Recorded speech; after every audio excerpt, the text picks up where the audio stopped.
آیا تا حالا لحظه‌ای بوده که همه چیز دور و برت ادامه داشته ولی تو ایستاده باشی؟ نه از خستگی، از بیداری. اون روز مثل همه روزهای دیگه بود. نه اتفاق خاصی افتاد، نه هوای عجیبی بود.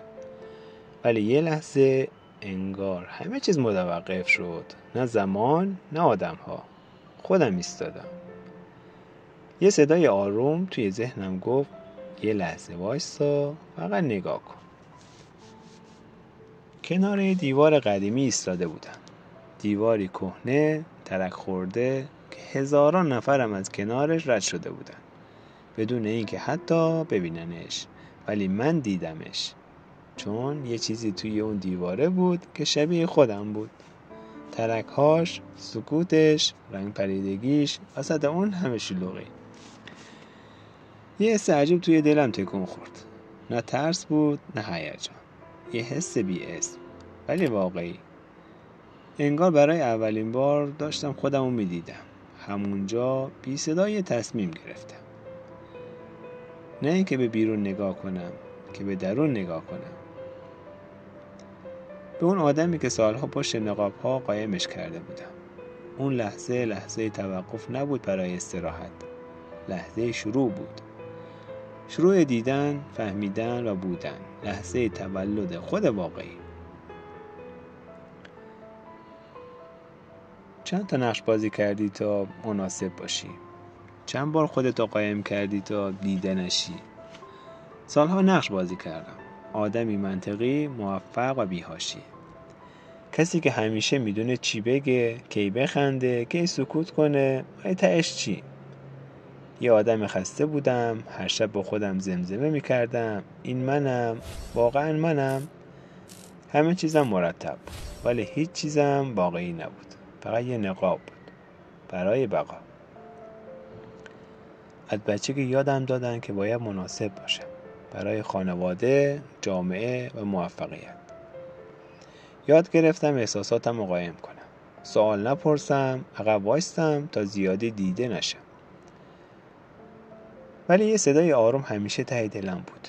میگفت تو این نیستی. من سالها اون صدا رو نادیده گرفتم. چون میترسیدم اگه خودم باشم کسی منو نخواد. اگه نقابمو بردارم بگن این دیگه کیه. تا اون روز کنار دیوار ترک خورده یه چیزی توی من شکست. نه از درد، از حقیقت. فهمیدم سالها انرژی گذاشتم برای بودن کسی که نیستم. حالا وقتش اون انرژی رو بذارم برای بودن کسی که واقعا هستم. دیگه نمیخواستم شبیه باشم، میخواستم تصویر خودم رو بسازم. نه تصویری که بقیه برام طراحی کرده بودن. اون لحظه بیداری بود، نه از خواب، از نقش. رهایی همیشه با یه انفجار نمیاد. گاهی با یه نه آروم شروع میشه. تصمیم گرفتم از نو شروع کنم. نه از صفر، از خودم. نه با یه صبح متفاوت، با یه روند آروم. با لحظه هایی که منو هل دادن سمت خودم. اولش با یه نه شروع شد، نه به یه قرار کاری بیرو، نه به جمعی که توش نقش بازی میکردم، نه به لبخند مصنوعی جلوی کسی که هیچ وقت منو نفهمید. هر نه یه قدم نزدیکتر به خودم بود. به اون صدای آرومی که حالا شده راهنمای من. نه بلنده، نه پر ادعا، فقط واقعیه. یه شب کنار پنجره نشسته بودم.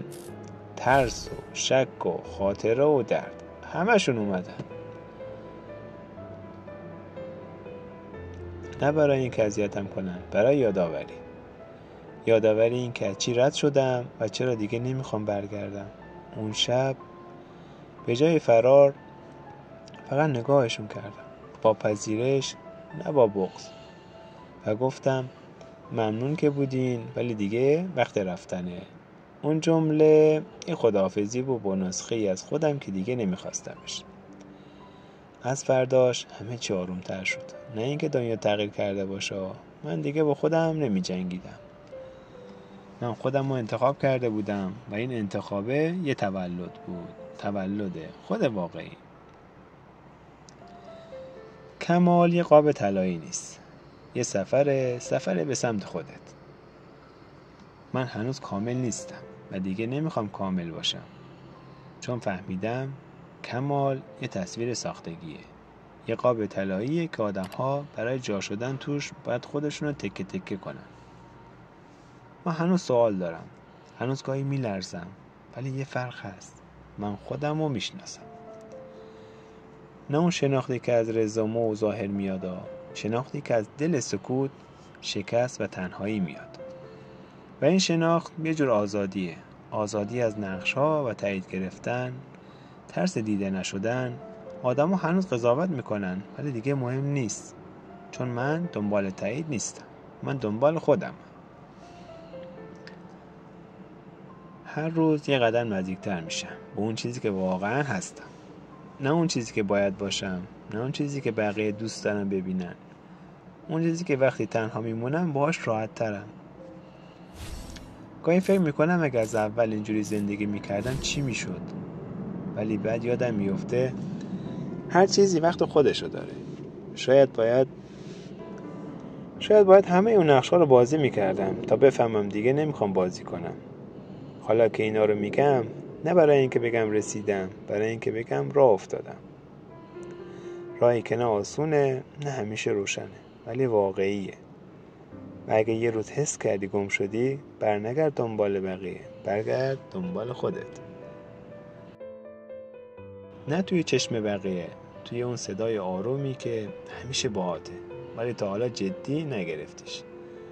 چون اون لحظه‌ای که خودتو پیدا کنی، همه چی از نو شروع میشه، با یه نفس عمیق، یه لبخند آروم، یه حس ساده: این منم، بالاخره خود من.